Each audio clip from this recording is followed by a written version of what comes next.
lagi bersama saya Yuni dalam program Ragam Berita. Baiklah pemirsa, saya saat ini tengah berada di Masjid Sultan Mahmud Badarudin Jaya Wikromo atau biasa disebut sebagai Masjid Agung Palembang. Seperti yang kita ketahui, Masjid Agung adalah salah satu wisata religi yang ada di kota Palembang. Filosofi bangunan Masjid Agung dan nama-nama ruang di dalamnya. Bangunan utama Masjid Agung Palembang adalah bangunan asli yang dibangun oleh Sultan Mahmud Badarudin. Bangunan ini dinamakan masjid karena telah memenuhi persyaratan sebagai tempat beribadah sesuai ketentuan Rasulullah, yaitu adanya lapangan, adanya bangunan, adanya kiblat, adanya mihrab, adanya mimbar yaitu tempat khatib menyampaikan khutbah yang terletak berdampingan dengan mihrab, kemudian ada tempat wudhu, sebagai persyaratan lainnya adanya menara. Semua lantai dan ruang utama Darussalam sampai di ruang lainnya, termasuk ruang terbuka, dibangun dengan batu granit dari Bangka. Menara pertama di bagian dasarnya ditambah dindingnya dipasang granit, demikian pula dengan menara kedua yang dipasang batu granit sampai ke puncaknya. Di bagian luar masjid bagian timur, lantainya dipasang granit dan keramik sampai ke pintu gerbang. Pintu gerbang tetap pintu gerbang lama dan direhab menjadi beberapa bagiannya. Selanjutnya nama-nama ruang yang ada di Masjid Agung. Yang pertama, ruang Darussalam. Dalam kondisi perkembangan masjid sesudah direnovasi, sekarang ini ruang di dalam bangunan utama ini sebagai salah satu ruang dari seluruh ruangan yang ada di Masjid Agung. Ruang ini dinamai ruang Darussalam.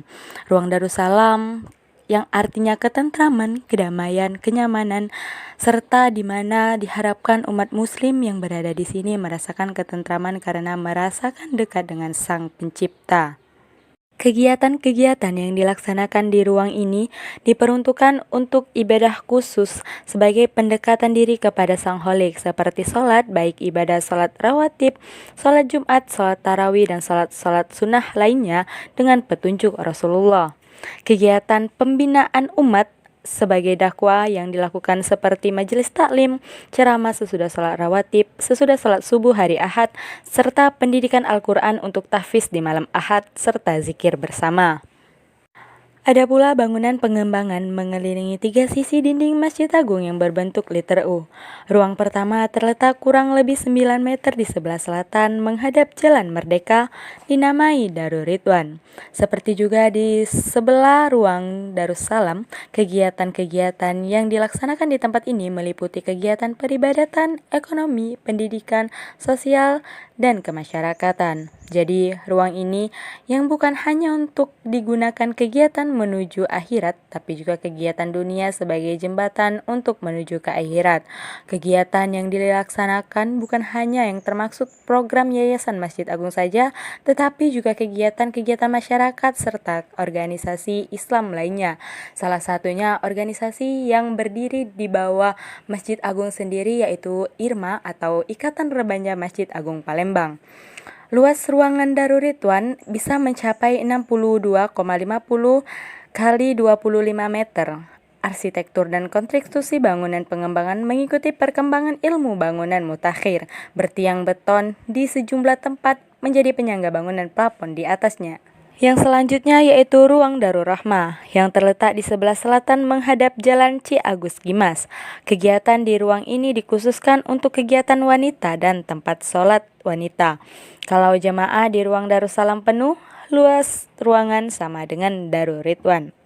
Yang berikutnya ruang Darus Saadah yang terletak pada bagian bangunan menghadap Jalan Jenderal Sudirman arah utara. Luas bangunan mencapai 57,75 kali 25 meter.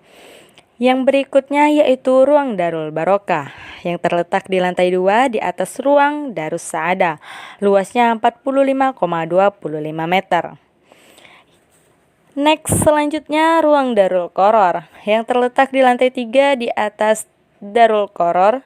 Luasnya sama dengan Darul Barokah. Yang berikutnya ada ruang Darun Najah, terletak di bangunan menghadap Jalan Sudirman arah selatan yang luasnya mencapai 57,75 kali 25 meter. Yang selanjutnya yaitu ruang Darul Maghfirah yang terletak di lantai 2 di atas ruang Darun Najah. Luasnya mencapai 45 kali 25 meter. Dan yang terakhir yaitu ruang istiqomah yang letaknya di atas ruang Darul Maghfirah. Baiklah pemirsa, itulah tadi ke-8 ruang yang mengelilingi ruang khusus yaitu ruang Darussalam. Sebagai pendukung dan pelengkap baik dari bangunan juga dari kegiatan. Ruang pendukung ini mengandung pemikiran muamalah yang tidak dapat dilepaskan dengan bidang akidah, ibadah dan dakwah yang menjadi salah satu ciri khas dari bangunan asli. Muamalah juga bisa disebut sebagai ibadah umum, di samping ada juga ibadah khusus yang meliputi amalan-amalan yang baku yang pengalamannya, teori maupun prakteknya sudah ditentukan oleh Allah dan Rasul-Nya. Tetap begitu adanya dari dahulu, kini maupun mendatang dan di tempat maupun pengalamannya. Baiklah pemirsa, itulah tadi sekilas info mengenai Masjid Sultan Mahmud Badarudin Jaya Wikromo atau Masjid Agung Palembang. Saya Yuni Maharani pamit undur diri dan selamat beraktivitas.